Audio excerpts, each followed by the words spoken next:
Shane Stacks on the radio. Oh, yeah. I love that. Shall we play a game? Why, yes. I believe we shall. Oh, I got a live one here.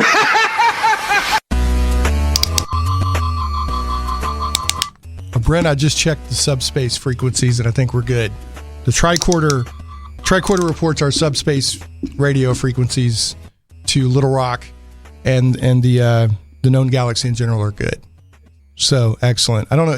Your mic's on now. So Great. Yeah. So folks, welcome to Shane Plays Geek Talk. Getting geeky in Little Rock is Shane Plays Geek Talk. I'm your host, Shane Stacks. Thanks so much for tuning in, whether you're listening live on Saturday, May 30th at 1 p.m. Central on 101.1 FM The Answer, or online at 101.1fmtheanswer.com, or if you're listening by podcast or on YouTube or Krypton Radio, any of the ways the show goes out. I'm just glad you're here. That sound, me testing the equipment with the tricorder, should have been a clue. Today it's been a while since I've had a Star Trek episode, and Star Trek is one of my main geeky pillars. Haven't visited in a while. And Brent Bristow is joining me today, who's no stranger to the show. He's been on the show both for his scale modeling. That's when we first started talking. He's actively involved in not just scale modeling, but competitive scale modeling. And the stuff is just amazing, these models that people do out there. But he's also an avid Star Trek fan. So he's talked on the show about that. And he's a fan up to and including, he goes to like a lot of the Star Trek Las Vegas. He knows and plays music with a lot of the Star Trek creators and actors. So, Brent is not a casual Star Trek fan, right? I guess is the point I'm making. And you're also a professor. Correct. Are you allowed to or want to mention where you teach and what you do there? Or? Sure. I'm a professor of music at Arkansas State University, BB. I'm the head of the music department there. So if you want to come up and study some music, come on up and we can hook you up. And we can also, you usually can't get through a class with me without me talking about, Star Trek or Ultraman or Dark Shadows or something. Oh, wow. There's other shows we could do. Oh, yeah, absolutely. I love Ultraman. I want to. Dark Shadows is always. That's right, because you did like a Barnabas bust or something with one of your mistakes. Yes. Okay, that explains that. Yeah. I think it's on Prime now, or it's on one of them. I think it's on there, but you have to either watch commercials or pay for it now I want to binge it, but I've heard most people say it only really gets good when Barnabas shows up. Do you agree with that? No, sorry. You don't agree with that? No, I don't agree with that. Okay. It gets, I think significantly better, but it's really a build-up. This is a daily soap opera for you guys that were not familiar with it, so it takes literally 210 episodes before Barnabas comes on. Right. The show actually started out just being kind of a gothic, sort of a gothic romance. Yeah, family has a lot of skeletons in their closet and everything. And then the little kid that's on the show keeps talking about ghosts and things. And after about 50 episodes, they decide to actually bring one in, and then the ratings shoot up, and then they start going, oh, we've got something. So they start bringing in some really interesting stuff. But right before Barnabas comes on, the kid's mother, who had been away in an asylum somewhere, comes back, and it turns out she's a phoenix. That every 100 years, renew. She kills herself in fire, and she takes her children with her. And so she's trying to do this thing where she's trying to get custody of the son.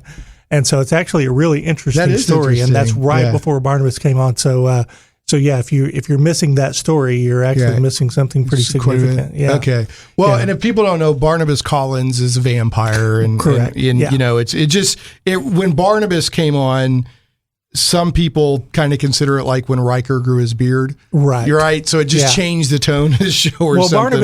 Barnabas was the first sort of anti-hero vampire. They brought him on, and he actually was supposed to be the storyline for 13 weeks and die. Right. And then everyone loved him because the actor decided to play the vampire not as this evil vampire, but more like an alcoholic or drug addict who can't control him, his urges. He was sympathetic. Yeah, exactly. And this was the first time. And actually, a lot of the stuff in the Barnabas storyline had a big impact on things like the Francis Ford Coppola Dracula in the 1990s.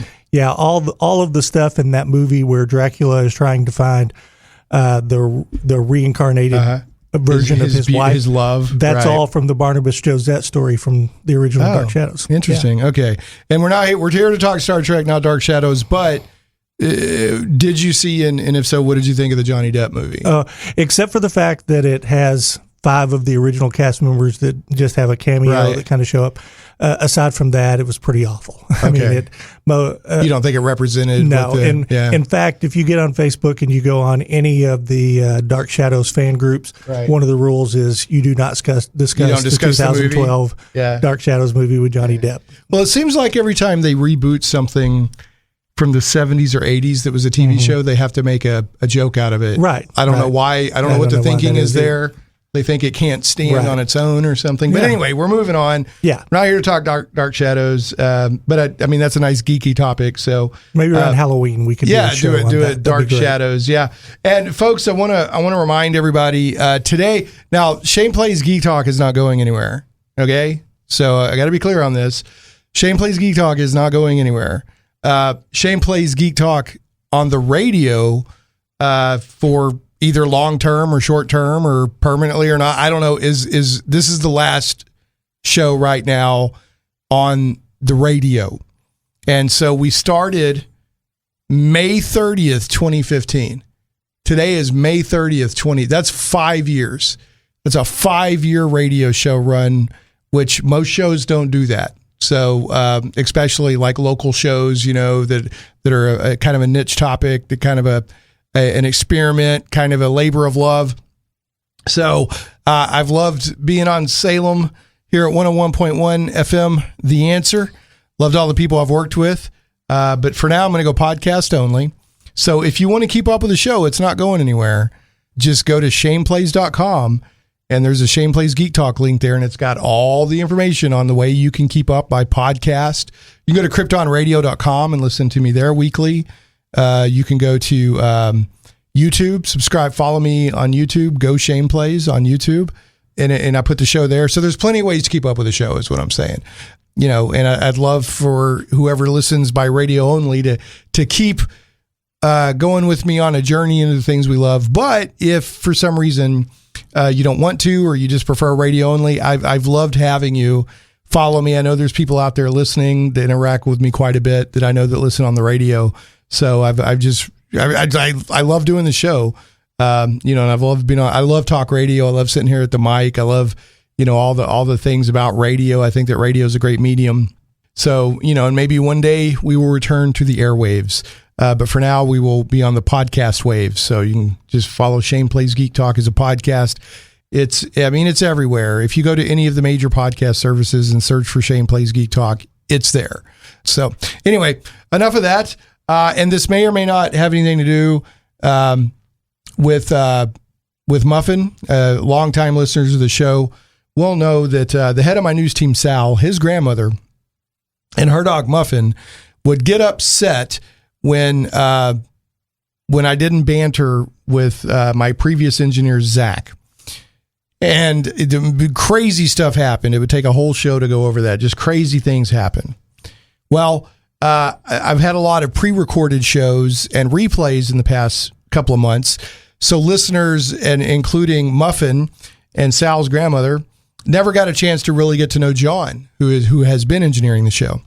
So I got some intelligence from the Mobley Detective Agency. They sent me a thing saying that all of the circumstances that have come together that I'm leaving the airwaves for the time being are probably Muffin related. So drat you, Muffin. I'm shaking my fists in the air right now. And I this is not the last laugh, or the laughs bark, Muffin. You have not gotten the last word. Okay. Enough of all that. Let's talk Star Trek. Okay. Hey, before we do that, I do want to say one thing real quick. For all the Star Trek fans out there, you probably heard that Richard Hurd passed away this week. I did hear about that. And if you don't know Richard Hurd, you do know him if you don't know the name. He was on V. He was on T.J. Hooker. He was George Costanza's boss on Seinfeld. He played Admiral Paris on Star Trek. I did get the opportunity to perform with Richard, and he was such a super nice guy. And so for years, every time that I would see him, he would give me a big hug and smile real big every time I saw him. And we'd sit and visit for a good little while. And just a true gentleman, and this is just a huge loss to the Star Trek fandom. Right. And I'm just I've seen really a lot. bummed out. I've seen a lot more tweets than usual about him. Because usually, I'm not saying he's a bit actor. He's been in a lot of stuff. Yeah. But for Star Trek, he was on Star Trek, but he wasn't like an ongoing major role. No, but I've seen so much post about him, Right. For Star Trek and others. So he definitely left a mark. Absolutely. So what instrument did he play when you played with him? He sang, and he played like the old tub gut string bass. Okay, cool. Kind of like an old sort of skiffle instrument. Okay, Yeah. gotcha. All right. Well, thanks for mentioning that. Yeah. There's real people behind the stuff we love. Absolutely. Yeah. Absolutely. And when they die, it's a loss. Right. It leaves a hole. So, all right. So here's what we're going to do today. I have many times discussed Star Trek, the new, what I call new Trek, whether that's fair or not. I'm going to lump new Trek. I'm going to lump the Kelvin Universe movies and the stuff that CBS has done the past 2 or 3 years under the banner of new Trek. Okay. Which started about 2009. What we're going to talk about today is the stuff that specifically CBS All Access has been doing for about 3 years now? Yeah. Something like that. Right Okay. about that. So we've had 2 seasons of Discovery. Correct. We've had 1 season of Picard. Mm-hmm. And then they have these shorts that are of just however long they need to be, usually between 10 and 15 minutes, Right. called short treks, Mm-hmm. which are, I don't know, anecdotes, whatever you want, just short stories, if you will. And so that is what CBS All Access has put out so far is two seasons of Discovery, 1 season of Picard, and then the short treks. Now there's also evidently an animated series called Below Decks coming, Lower Decks, which is going to be sort of a funny take on the people you don't normally see. Right. Because Star Trek usually focuses on the bridge officers. Exactly. It usually focuses on the captain and then everybody around them, but Discovery is focused more on Michael Burnham, Right. she's a bridge officer, but she's not the captain. But it's definitely been her story these 2 seasons for the most part. She's been the emotional center, even though there's larger stories going on. So, and then we have Strange New Worlds coming, Right. which I think a lot of people got excited about because that's going to be that's going to have Pike commanding the Enterprise with his number 1 and a younger Spock and all of that. So, and what's interesting about that, I'll just go ahead and I'll say that. Let me back up. One of the reasons we're doing the show is because I've expressed many times my disappointment with what I've seen with what CBS has done with Trek in the past 2 or 3 years. And I've always been careful to say if people like it, that's fine. I'm not saying you shouldn't enjoy it.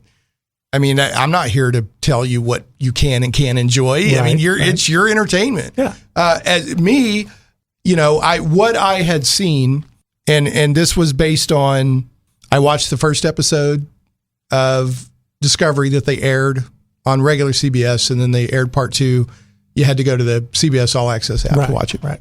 So I'd seen that, and then I was, just reading people say, here's what's going on in Star Trek right now, and people were telling me what's going on in Star Trek right now, and everything I saw, I was just like, this is not the Trek I want. All right, I mean, they're obviously allowed to make it. I'm not sitting on a throne. But this just isn't the Trek that I would choose. And what I brought it down to was I'm not going to go pay a streaming service to watch it. If it was on TV, I'd probably watch it, but I'm not going to go out of my way to go watch it. Right. I prefaced that and said, if a circumstance ever arises where I can watch a lot of it and I don't have to pay for it, I'll give it a fair shake and go do that. Right. So, a couple of months ago, 2 or 3 months ago, CBS All Access gave out a free month. Mm-hmm. And I said, yeah, that's fair. I'll go check it out. Because at that point, we had 2 seasons of Discovery and Picard was going. And I'm like, that's only fair. I will go check it out. Mm-hmm. And then it's been funny because every time I try to break up with CBS All Access, they keep giving me more. I'm like, okay, my month is up. And then they're like, no, we'll give you another month. So I'm on like month 3 and I haven't paid a dime. So Good. I'm not saying that somebody else will have the same experience, but I haven't paid anything. I went through a similar thing with Shudder. Yeah, the horror one. Shudder doesn't like you to quit them either. Yeah. But I did just because they just Jeffrey Combs, who's a good friend of mine, was on an episode of Creep Show. Yeah. So I went to go see that, and we watched a couple of movies. And after we saw that, we kind of said, we've pretty much seen everything there is here. I like Shudder. I do think they still need to add some more content to keep it but Shudder is putting more and more good stuff on there. Shudder, if people don't know, it's SHUDDER, not TTER. Shudder. And probably one of their main anchor shows right now is they brought Joe Bob Briggs back. I don't know if you're ever a Joe Bob Briggs fan and Movie Vision and The Last Drive-In and all that. So he does marathons and stuff, but they have some pretty good original series. But yeah, there's been several times I said, okay, Shudder, I'm gone. And they're like, no, just take another month. I'm like, well, okay, if you're just going to give it to me. Yeah. So, but anyway, back to Trek. So you have more than once said, man, I'm a real serious Trek fan. And, I kind of like this stuff. Right. And, maybe give it another shot. So 2 things came together. One, I went and watched everything, and you had reached out, said, hey, do you want to do another Star Trek show? And I said, yeah, let's do that. Right. So now we're going to talk about Star Trek. I'm fully informed. I've watched everything, including every short Trek. Right. I've watched it all. And I will say the short Treks are wonderful vignettes. Mm-hmm. That's what they call them. They're wonderful little vignettes. Well, I think one of the things with the short Treks they were trying to do, after all the lawsuits that happened with, all the Axonar stuff that happened and everything, and CBS sort of sent this edict, which I don't agree with, that fan films can only be like 15 minutes long, which everybody kind of said, oh, well, that's terrible. But I think CBS did a great thing, which they showed you could do. You can do this. Yeah. You can tell a good Trek story in 10 to 15 minutes. So if you want to do this, be more creative. And I thought that was interesting. I think that's true because the Q&A one with Spock and number one in the elevator not only was interesting, but it filled in a lot of the, like, why did Spock act so different in the cage? The cage. And that kind of, they retroactively kind of explain that. Exactly. Now, the real reason is because they hadn't really locked down the character of Spock yet. It was a pilot. Right. But, originally, you probably know this, but originally, the more mathematical mind was going to be number one, right. And they merged the 2 characters when they got rid of number one. Yeah, well, yeah, and a lot of people don't know Spock was intended, and I think they've actually said this, to look like a satanic character, but to exhibit joy and friendliness. So it was supposed to be this dichotomy, this conflict. Like that doesn't, he's the evil looking character, but he's friendly and happy and all that. Yeah. But they addressed 2 things in that short Trek. One was that he shouts. Remember, because in the cage, when he's reading the stuff off of the view screen, he's like shouting it. And the other was, of course, his smile when he sees the blue flowers. Exactly. And they explained that. So in having seen everything, I'll give you my summary, my 1,000-mile high overview thoughts, and then we can get into specifics. I think that I think that everything I saw in both seasons of Discovery and Picard are excellent dramatic storytelling. They're done well. Nobody can argue. This isn't whether it's Trek. I mean, what it comes down to is does it scratch my Trek itch, right? Right. But there is some wonderful creativity, really good acting, excellent production design, exciting, entertaining sci-fi drama. There is no doubt of that. And there's some really good stuff. I think that the first season of Discovery was not my cup of tea at all. For whatever reason, I'm just like, I wish they hadn't done that season. Well, as we talked about when I was on your show last time, the whole story of that was that you had Lorca, who turned out was from a mirror universe, who brought this group of people together for a specific reason. So they could get back home. Right. And so you brought together these people. You had Still Cadet, you had Stamets, who was just this researcher that didn't want to be on a ship. And so you didn't have a crew, really. Right. You had these people that were drawn together for a specific purpose. Yeah, he was using them for his nefarious purposes. Right. And it takes the entire season for them to come together as a crew, as we think of. So I think that's the story, and that's kind of the point I think of season 1. Like, what I guess what I'm saying, like, I wish that they had started Discovery after the Klingon War. It just felt, it was the Klingon War. And interestingly, I loved all the Klingon stuff, all the Klingon with Voke and all that, and Ash Tyler. Man, that was some amazing stuff. Right. But just the tone of it and it just, like, between the fact that you had this big Klingon War and you had Lorca was really evil and they were going to the mirror universe, just the whole tone of it felt like a tone that I didn't want, especially don't come out the gate on that. Yeah. Now, other people may disagree with that. That's fine. But as a character, I love Lorca. Oh yeah. Yeah. He was very engaging. I was rooting for him to live, because I was like, even though he's evil, man, he's a good captain, know, Yeah. he's a leader, and I'll say this, I'm still rooting for him to come back. Oh, well, I am too. Let me tell you how. Absolutely. Because he dissolved into the mycelial network. Right. Right. And folks, there's spoilers here. Obviously, this stuff's been out for a while. We may be getting into the weeds. The mycelial network is a natural fungal network that crosses the universe and the multiverse, and certain creatures can traverse the multiverse on this highway of fungus. Okay. Right. And that's where the spore drive came from with Discovery. They learned how to exploit the mycelial network. And so you have this spore drive, the Discovery, there were 2 ships that are Chesterfield class, if I remember right. Right. And there were only 2 of them that looked like the Discovery. And they were both these research vessels that were trying to get the spore drive to work. The Discovery and the Glenn. Right. And the Glenn at the beginning has a mishap. So you only have 1. Mm-hmm. Okay. So the first season, like I said, there were some great characters. Everybody loves Tilly. I don't dislike Tilly, but she's like the obvious character that everyone's going to love, right? She's like, she, and the moment that I liked Tilly wasn't all the little fun stuff she says, or where she drops an F-bomb and then Stamets goes, yeah, science is F-bomb cool, or whatever.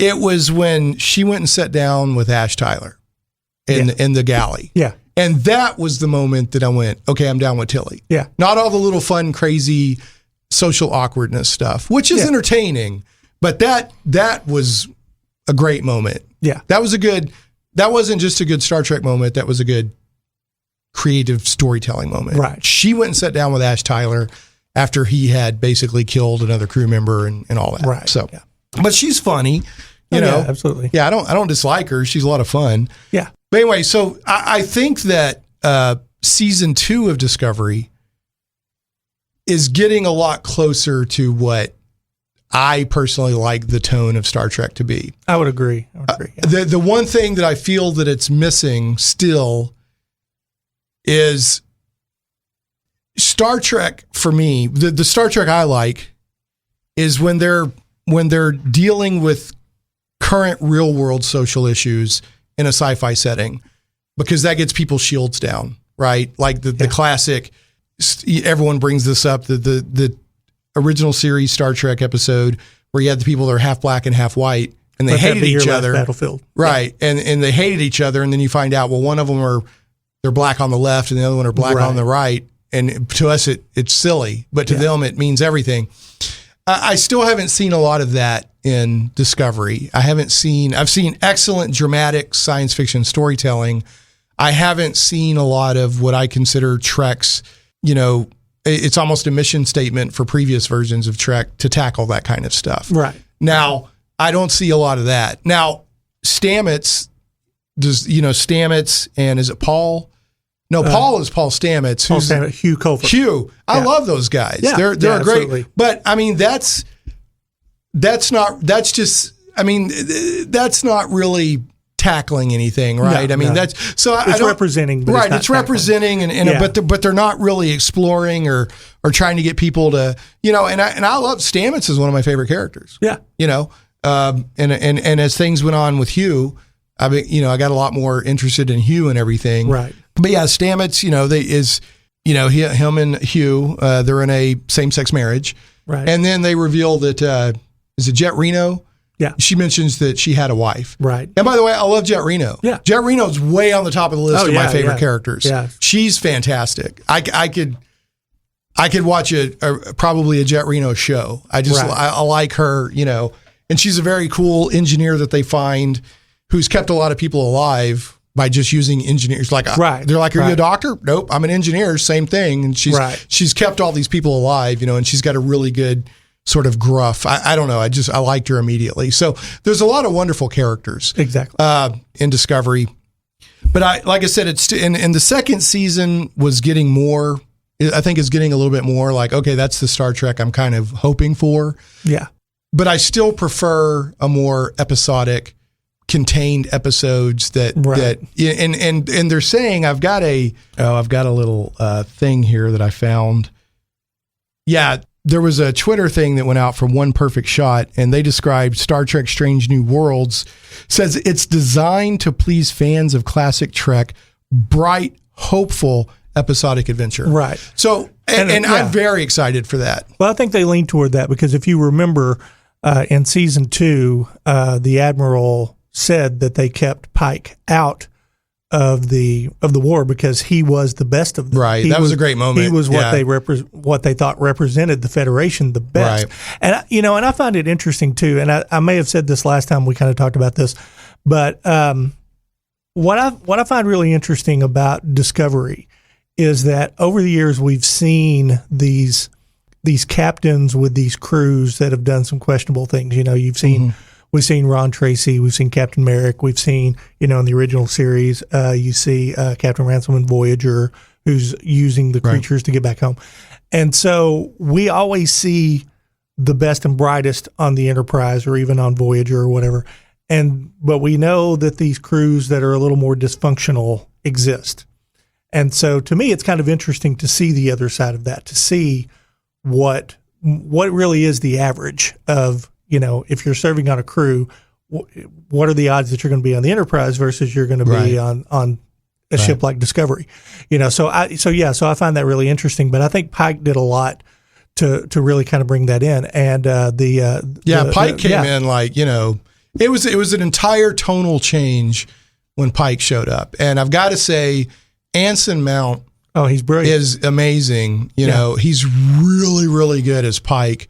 He just nails the character I didn't even know that he had to nail, right? Because nobody's ever played Pike that way. You haven't seen Pike that much, right? Pike is fascinating because you see him in the cage, which later becomes the menagerie, right? Mm-hmm. Or is it? Do I have that reversed? No, you were right. Okay, you're right. And then he's in the JJ Trek movies, and that's it. And then he's in some novels and stuff, right? But because he's this huge figure in Star Trek lore, and so Anson Mount had to come in and basically create the character of Pike, really. And it's like there was no stumbling. Usually you have to see somebody work into a character. I mean, he just boom, I'm Pike. He was there. And it was beautiful from the ground go. So that's like I said, there's a lot of if I had to really say what I feel about Discovery, there's a lot of individual elements that are very good. I just don't feel like it's cohesed into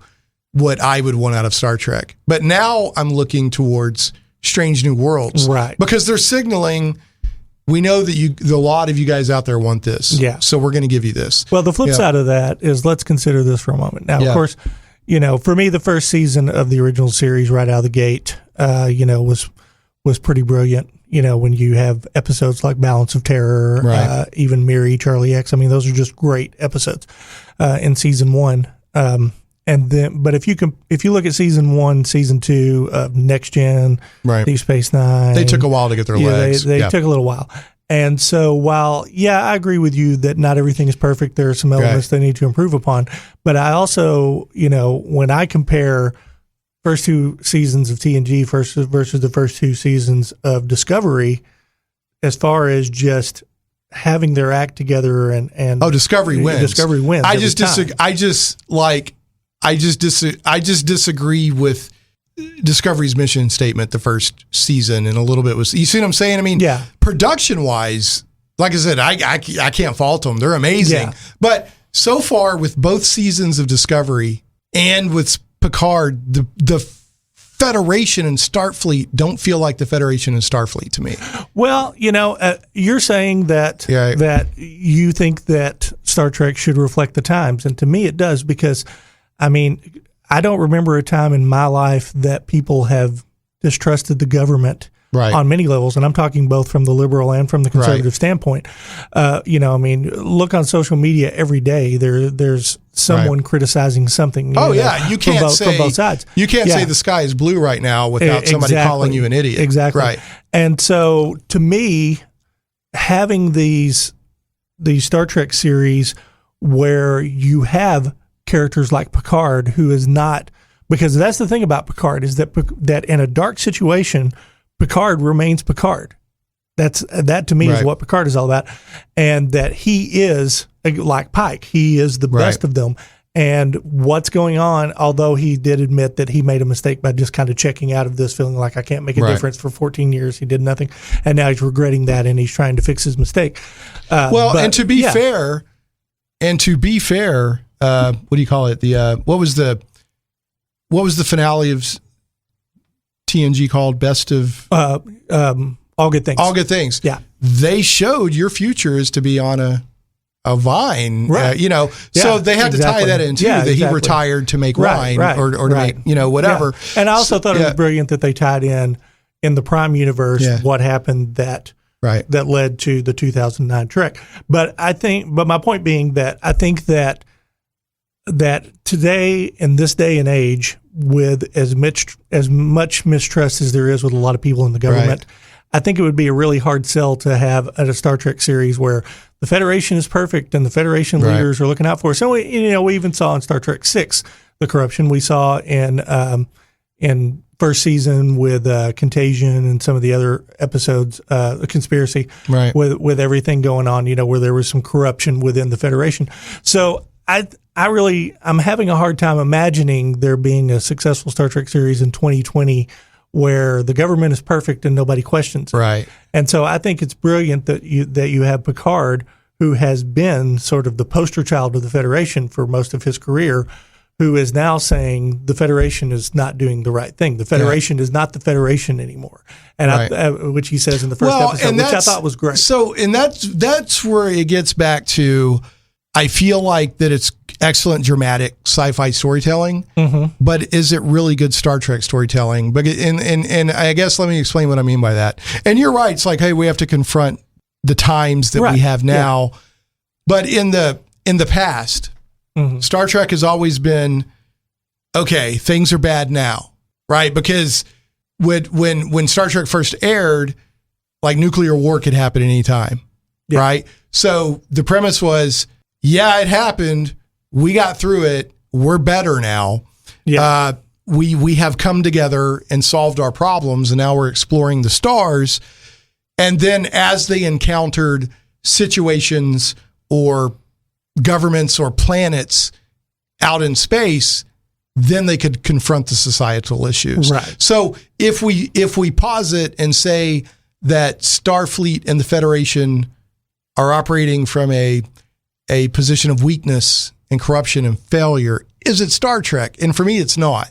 Because that's what is exciting for me in Star Trek and you know what? I don't think we'll ever get to that in real life. No, right? Not. But this is my escapism, right? Well, you even see in the original series, you see some unscrupulous people, and but not as a whole, right? But we all know that really what kind of happened between the original series and the Next Generation happening is that Roddenberry had this great story from a storytelling standpoint, and then in between time, he sort of became a victim of his own hype, and he started believing in this, in the future, people are going to be perfect and they're not going to do it. And that's not realistic. Edith in The City on the Edge of Forever. Killer, her religion was basically that. Yeah. She was, she was basically preaching a religion, but it was a secular perfection through science and people and all that.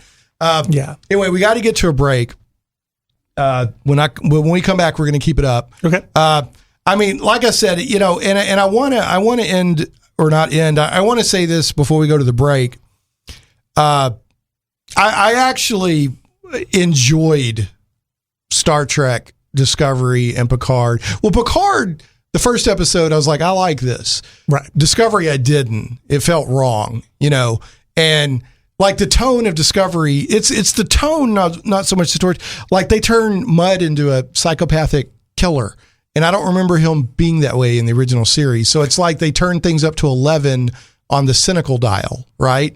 Well, yeah, but also remember that he had been held as a prisoner of the Klingons for how long before that? I mean, people change in war, and definitely if you're been held as a prisoner of war that's been tortured for months, I mean, you're going to do whatever you can do to get out of that. But when when he went to take revenge on Discovery, I was like, that does not feel like it's a wonderful depiction by Rainn Wilson, but that doesn't feel like Mudd. Yeah. Now I did like the short trek where Mudd was captured by a bounty hunter. Oh yeah, that was wonderful, right? Yeah. But the portrayal of Mudd in Discovery felt way disconnected from the Mudd that we saw in the original series. Yeah, he seemed more like the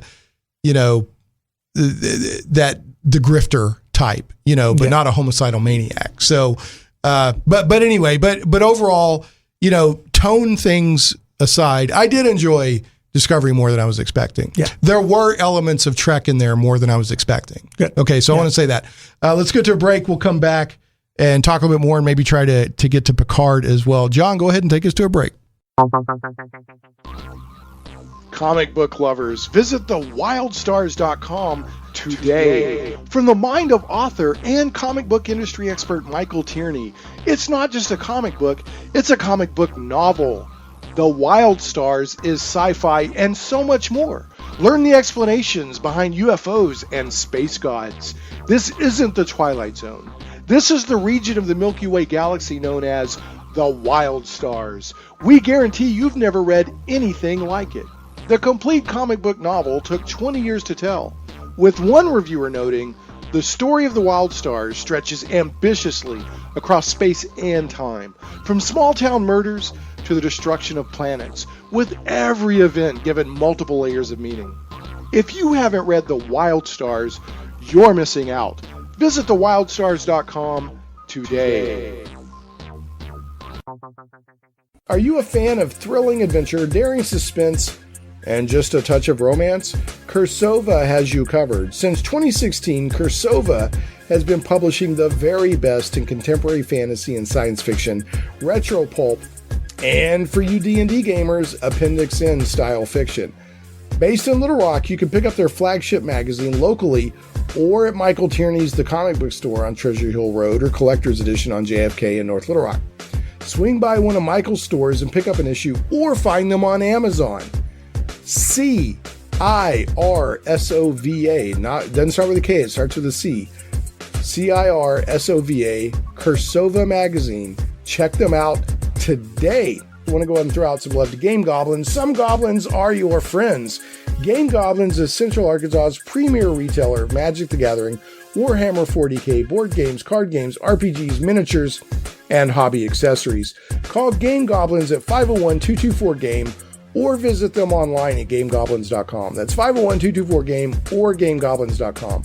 Conveniently located 1121 South Bowman, right on the corner of Bowman and Canis in West Little Rock, and staffed by friendly employees, Game Goblins has expanded their store size, and there's plenty of room for exciting inventory and tables for play space. You'll like that space because Game Goblins has gaming events every day of the week. For all of your gaming needs, I heartily recommend Game Goblins. Make sure to check out their customer loyalty program that rewards you based on your actual purchases. Game Goblins earns your business and keeps it. First-time customers, mention Shane Plays and receive $10 off your purchase of $50 or more. Tell them Shane Plays sent you. And folks, if you do visit any of my sponsors, please tell them that you hear about them on the show. That helps them know that their advertising money and the relationship we've built is time and money well spent. Shane Plays Radio is blessed to have sponsors, and we appreciate them very much. However, did you know that you can also support the show as an individual for as little as $1 an episode? Simply go to patreon.com/Shane Plays. Shane Stacks on the radio. Oh, yeah. I love that. Hey, welcome back to Shane Plays Geek Talk, a journey into the things we love. I am talking with Brent Bristow, who's a big time Star Trek fan.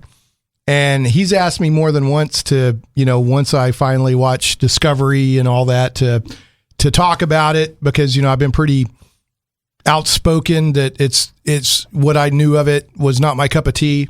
So I finally have watched both seasons of Discovery, and I've seen Picard and all the short treks, because basically CBS All Access is giving it for free right now.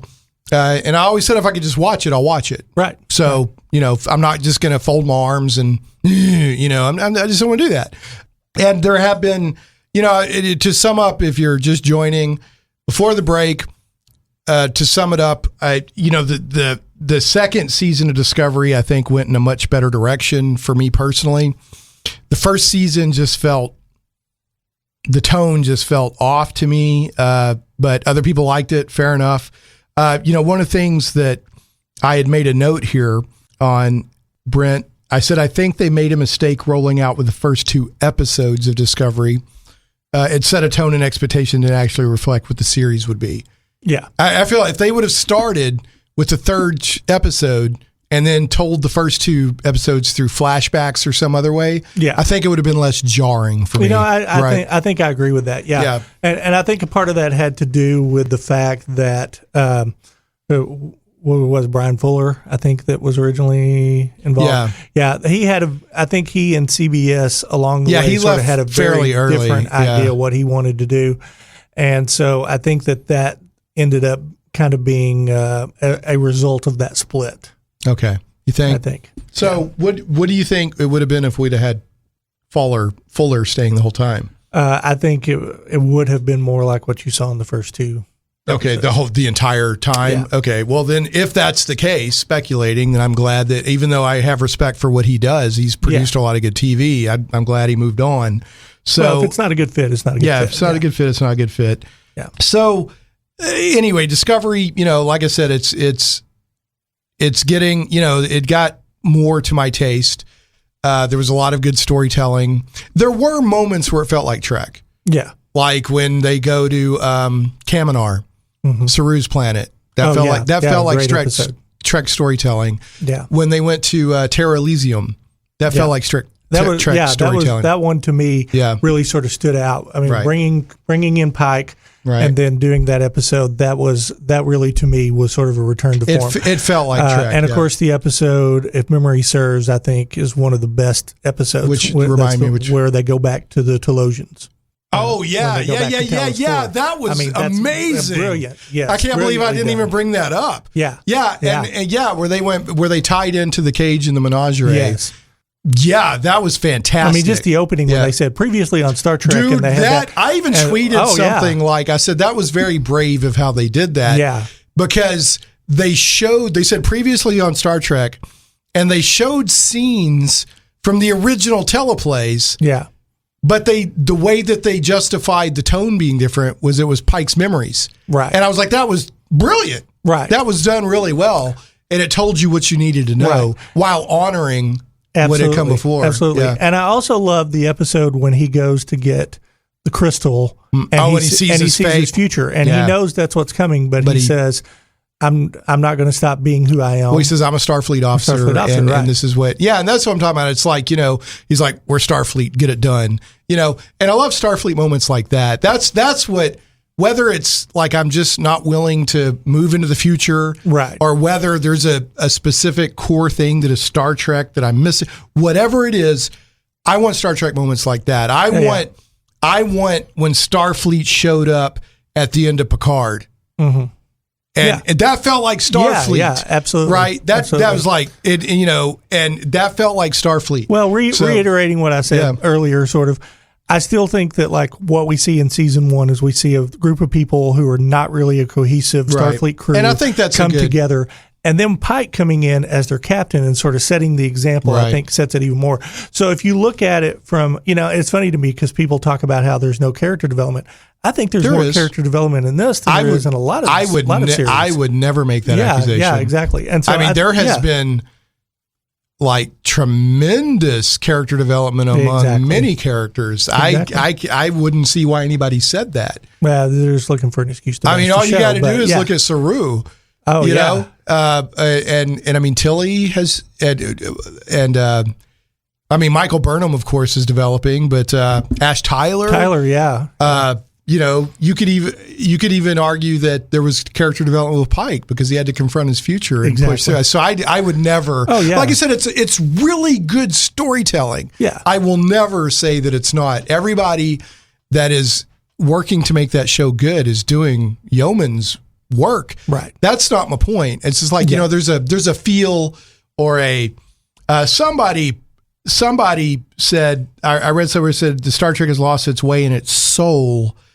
I don't know if I would say that because if all I was basing it on was the first season of Discovery and just a couple of episodes of Picard, I might say that. Maybe. But I don't think that's fair taking it. There's a lot of good moments. Well, let's do this. Let's take it to Picard for a few minutes. We've only got about 6 or 7 minutes. So Picard is interesting because Discovery came out the gate and I was like, not my cup of tea. But the more I watched it, I'm like, okay, there's some good stuff here. Right. Picard, again, even though it was good storytelling, the first episode, I was like, I'm in. And the more I watched it, I just stayed with it to finish it. Even though there were some good moments in it, but I don't know. It first of all, like they dropped like 1 or 2 F-bombs in Discovery. Fair enough. And then even later in the second season, they were like, you're not allowed to cuss on duty, kind of referring back to that and, you know, kind of winking at the fans, right? Picard was like, it's all over the place. Picard is like, they're like, we're just going to let them fly. And like, even there was one scene where it's like, you know, I've located the females, whatever. And, you know, cause you had that Romulan and his sister. Yeah. And she's like, well, did you F them yet? And it's just like, where is this coming from? I mean, it's just too much, you know? So, there was some good storytelling. It's always good to see Jean-Luc Picard. Absolutely. And I love Jean-Luc Picard. You know, I love the space elf. I want a space elf. I love the space elf. Yeah. I thought it was cool to see 7 of 9. It surprised me the direction they took her, but I liked how she played her character and everything. Right. But it just, I mean, you had admirals just ripping Picard left and right and these really cynical moments. And it's just, like I could not, there's no way I could, you know, Star Trek has always had risque moments. Right. Okay. They've always showed beautiful women. Yeah. That's just been part of a history of Star Trek. But for the most part, it's something you can sit down and watch with your kids and make it a family experience. I think I know a lot of people that they say, you know, I grew up with it, with my dad or whatever. Right.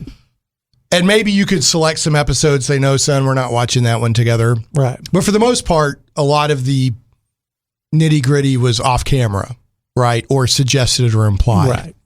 Even though there was some costumes on women that didn't leave a lot to the imagination. I'll acknowledge that. There's no way I could sit down and watch Picard with my son. Yeah. Right. Well, the flip side to that is that, number one, how old is your son now? He's 6. But I mean, it's this. I mean, how you know? It's going to be a long time till I can watch Picard. Right. With him. Well, my point being that, you know, as we said last time that I was on the show, there's 700 hours of Star Trek before you get to Discovery and Picard. Right. Watch that with him. Okay. But you know, but that's kind of dismissive, though. Well, I mean, like, do you not want Trek that a whole family can watch? Or? Well, I think that I'm an adult and I want to watch an adult show. All right. I mean, because I hated, like most people, The Phantom Menace. They tried to make it this super family thing. Yeah. I remember being 29, walking in on opening night, seeing that and going, oh my God, this is awful. You know, because Jar Jar. Yeah, Jar Jar and all this stuff, right? And 8-year-old Anakin hitting on 20-year-old Natalie Portman. I mean, I just thought, what is this? Yeah, what it's weird. Doing? And so, you know. There's a lot of flaws in that movie. I mean, I get it. You know, I mean, you know, I have a grandson now that I hope one day I'm going to be sitting and watching Star Trek with. I'm not going to start with Picard, you know, obviously. But, you know, the flip side of that, and I have to point this out. So, like, I know you're a huge Orville fan, and they had the episode where you had Rob Lowe's character roofing and sexually assaulting half of the crew. I'm not. I mean, that to me was 20 times worse than anything. The only thing, like, the Orville is, I do like the Orville only because, but it still has a lot of frat boy humor in it because it's Seth MacFarlane is behind it. Right. So when I say that I don't say that I agree with everything the Orville is doing. Oh, yeah. There's a lot of frat boy humor in it. Exactly. But for the bright future episodic Star Trek storytelling approach, I feel like it's carrying some of the torch of the Star Trek that I want. And that's where I'm at. Yeah, I absolutely do not. Now, let me preface that by saying I love the Orville. I think it's a great show. The second episode, first of all, two things happened in the second episode. First of all, you had an officer on duty replicating a pot brownie. Secondly, when they got captured, the captain just started drinking and gave up. He's in an alien. Yeah, he's sitting there drinking doesn't that even beer. Try to well, escape. Yeah, because they were doing the fun of. Yeah, no, I it's get more that. like MASH than it is Star Trek to me. It's a group of they've done some people, but they get some stuff done. Right, but when it comes to like telling stories like that, the social media planet they went to, where people went up and down. That was some amazing. That was just some amazing good Star Trek storytelling. But name a single qualified Starfleet officer that would go on a covert mission. Oh, and hump the statue. Right. No, they wouldn't. Right. They wouldn't. That immediately takes me out. I don't agree. I don't like that part of it. Yeah. I don't. I'm just saying that I feel I get a Star Trek style storytelling hit for the meta story they're telling more than what I've gotten off of a lot of CBS and Star Trek. And I agree. And first of all, I think that was a brilliant episode. That's probably one of the best. That is the perfect example. Yeah. But I think it could have been a Stargate episode. I think it could have been a Sliders episode. There's a lot of other shows that it could have been. So to look at that and go, the only thing that really makes it a Star Trek episode is that they were on a ship when they got there. Well, that's really it. It's kind of a frat boy love letter to the next generation. Is what it feels like to me. I get it's got a lot of nostalgia, but to me, when I hear people say that they think it's the what's the phrase, the spiritual successor or whatever, I can't agree with that. I don't know if I agree with that. I get a hit. Like I like the bright, colorful episodic storytelling. But I don't like the frat boy stuff. Right. In fact, we've only got another minute left here or something, but there was the first episode. If it had stayed like the first episode, there's no way I would keep watching it. Yeah. But they toned it down a lot. And so it's like 10% or so. It's 10-20% frat boy, 80% storytelling. So I can kind of hang with it. But I just, I want to see CBS do more storytelling like that, which I think we're going to get with Strange New Worlds. Hopefully so. Right? Yeah. So to boil it down to Picard, there was some interesting storytelling. They did, in Picard, they did confront a social situation. Yeah. Androids shouldn't live, and that you can apply that to a lot of current stuff. They were telling a lot of, under the radar storytelling there. I just, it was cynical. It felt real cynical. But I think that the point was... How much time we got left, John? We got 1 minute. I think the point was that Picard remained the hopefulness. Picard remained Picard. That was the point, is that in the darkness, Picard was still the light. Yeah, Picard remained Picard, and I will never take that away from it. And they gave me the space elf. Okay, we got to end on the bad joke of the week. So, what does a Romulan frog use for camouflage? You probably know this one. I do know this one. All right, give it to me. A croaking device. All right, what is the least popular show on Bajor? That I do not know. Keeping Up with the Cardassians. Oh, yes. Brent, it's been a pleasure. As always, yes. I will say that I'm very interested in seeing Strange New Worlds. Excellent. Yeah. Excellent. So, all right, man. Well, thanks for taking the time to come on. Thanks for having me. I appreciate it. Yeah, cool, man. Be good. I've been working with sample specimens from a species native to Iota Geminorum 4, Triblusis ventricosus. People call them tribbles for short. Oh, pretty darn cute. Yeah, and if you take all the fur off underneath, it's all meat. Like a scallop. Blood red. You want to eat them? I don't want to eat them. I was thinking of introducing them as a food source for the Clatians. Although I have eaten one or two for research purposes. Shane Plays Radio is blessed to have sponsors, and we appreciate them very much. However, did you know that you can also support the show as an individual for as little as $1 an episode? Simply go to patreon.com/ShanePlays.